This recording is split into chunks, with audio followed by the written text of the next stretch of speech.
салому дуруди бепоён ба кулли мухлисони барномаи дар шабакаҳои иҷтимоӣ. Фирдавси Хурсанд топ хабарҳои варзиширо мегӯяд. оғоз мекунем.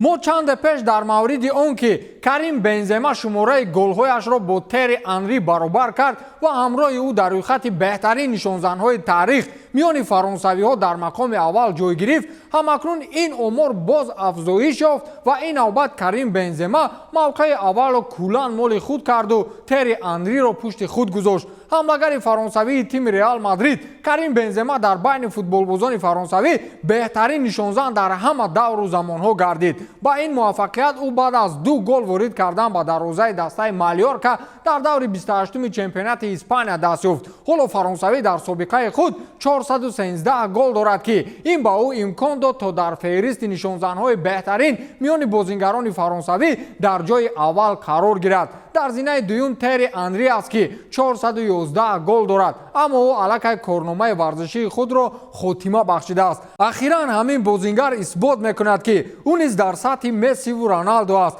фақат чашмои кури мо як замони тӯлоние ҳардуи ӯро медид тамом.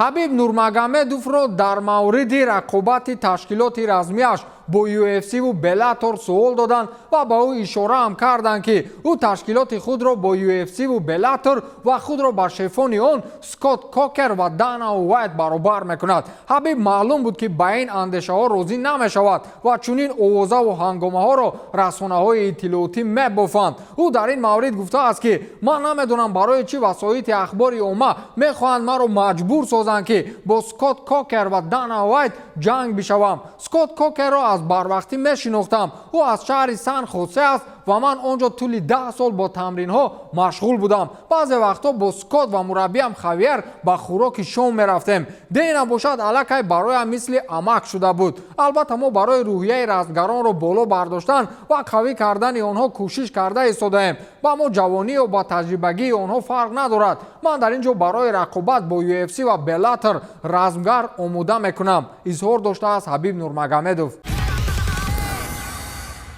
рӯзи истироҳатӣ ПСЖ Бордоро дар Лигаи Якум бо ҳисоби 3-0 голборон намуд. аммо мухлисон дар тамоми кулли вақти бозӣ нисбати бозигарон изҳори норозигӣ мекарданд. албатта аз барои бохт дар Лигаи Чемпионҳо аз Реали Мадрид. бештар аз ҳама норозигиҳо нисбати Лео Месси ва Неймар иттифоқ афтод. онҳоро дар вақти эълони ҳайати дастаҳо ва ҳар вақти расидани тӯб пеши пои ин бозингарон ҳақоратҳову таҳқирҳо менамуданд. ба ҳимояи онҳо дӯст ва собиқ ҳамдастаи Месси ва Неймар Луис Суарес баромад. ҳамлавари уругваӣ дар вақти бозӣ расм бо Лео ва Нейро дар шабакаҳои иҷтимоӣ гузошт ва навишт ки чун одат футбол бидуни хотираҳо ҳама вақт бо шумост. ҳардуи шуморо дӯст медорам, навиштааст Луис Суарес. ҳамчунин Сес Фабрикас ки бо Месси ва Суарес дар Камп Ноу бозӣ карда буд, навиштааст: футбол умуман хотира надорад, ин шармандагӣ аст. ҳама вақт бо шумоям бародарон, Суарес, Месси ва Неймар якҷоя 2 ҷоизаи Ла Лига ва Лигаи Чемпионҳоро ба даст оварда буданд. ҳатто пас аз рафтан аз Барса онҳо чун дӯст монда бештари вақтҳо якҷоя ҳастанд. масалан дар вақти рухсатӣ ин амали мухлисони ПСЖ бар зидди Месси ва Неймар сару садоҳои зиёдеро ба бор овардааст. одамон дар шабакаҳои маҷозӣ менависанд ки Мессиро то ин ҳад хору зор надида будем ва амали мухлисони ПСЖро маҳкум намуда инро як навъ ноэҳтиромӣ нисбати ҳардуи футболбоз медонанд. видеоблогер Джейк Пол изҳор доштааст ки бо UFC барои як рақобат шартнома ба имзо мерасонад. агар рамзгари навкор дар ин рақобат пирӯз шавад, метавонад бо UFC қарордоди нави ҳамкорӣ бандад. дар дил ҳавасу орзу ки бошад, блогерӣ сабаб мегардад. инро шонси бидуни қоида мегӯянд. Джейк Полро ба хотири пулаш легендаҳо ба рақобат розӣ мешуданд, лекин ба қавле мардак исбот кард ки аз дигарон камӣ надорад. аз ин рӯ гапҳои дилашро ба раҳбари UFC гуфт ва пешниҳоди аҷибе ҳам кард. ӯ гуфтааст ки Дейна, аллакай ту маро медонӣ, дар бораи рақобат бо Конор чӣ маслиҳат медиҳӣ? агар ман пирӯз шавам, ту пешниҳоди маро ки оиди таъмини маош ва хизматрасонии тиббии рафтгарони UFC буд, қабул мекунӣ? агар мағлуб шавам, ҳамаи маблағи аз рақобат ба даст овардаро ба тамоми рафтгарони UFC ҳадя мекунам ва аз ин пас номи UFC-ро зикр нахоҳам кард. даст медиҳем, навиштааст Джейк Пол дар твиттераш. ҳамчунин дар ин саргаҳ дарҳол мардонавор ба Конор ба қавле визув партовд ва навишт ки Конор ман туро дар бокс ё MMA ба нокаут мефиристам. ин иддао ва танишҳои лафзии Ҷейк Пол ва интихоби рақиб яку якбора аз сатҳҳои болоии дивизион далолатгари он аст ки Пол ба худ боварӣ дорад ва аз уҳдаи шикаст додани Конору дигар бачаҳои UFC мебарояд. шумо боварӣ доред ки ин блогербача воқеан иқтидори чунин рақобатҳоро дорад? ман мисле ки ба ӯ бовар дорам.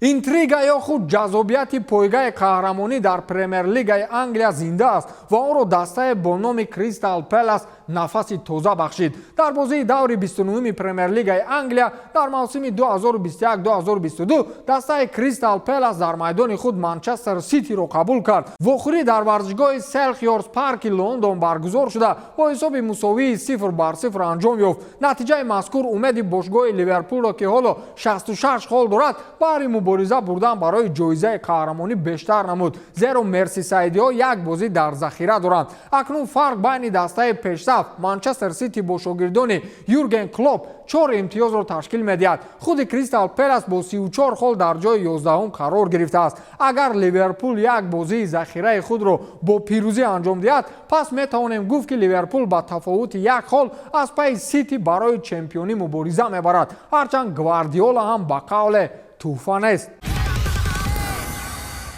котиби матбуотии сарвазири Британияи Кабир аз мухлисони Челси хостор шуд ки аз нидокунии номи соҳибкори рус Роман Абрамович дар вақти бозиҳо даст кашанд. мо аз нерӯи эҳсосотҳое ки дар миёни мардумони бошгоҳҳо бармеояд иқрорем, аммо ин кор рафторҳоеро ки дар ҳамин фурсатҳо ноҷоянд сафед намекунад. ман фикр дорам ки мардумон бояд бидуни даст задан ба чунин корҳо шавқу дастгирӣ нисбати бошгоҳи худро нишон диҳанд. дар мавриди фурӯши бошгоҳ бошад, онро гуфтаниам ки мо аризаҳо оиди иҷозатномае ки метавонад дар ҳолати муайян ин корро анҷом диҳад аз назар гузаронида истодаем. иқтибос овардааст аз суханони котиби матбуотии Ҷонсон нашрияи Mirror. акнун метавонем инҷо мӯйро аз хамир ҷудо намоем. бубинед, ҳукумати Британияи Кабир мардумро маҷбур мекунад ки номи як нафареро ки барои бошгоҳ ва мухлисони он солҳои дароз хизматҳои нотакрор кард бар зидди ӯ рафтор намоянд. инам дар ҳолест ки он мухлисон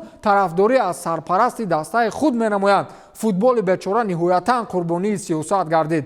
ба ҳамин тамом, то дидор, хайр.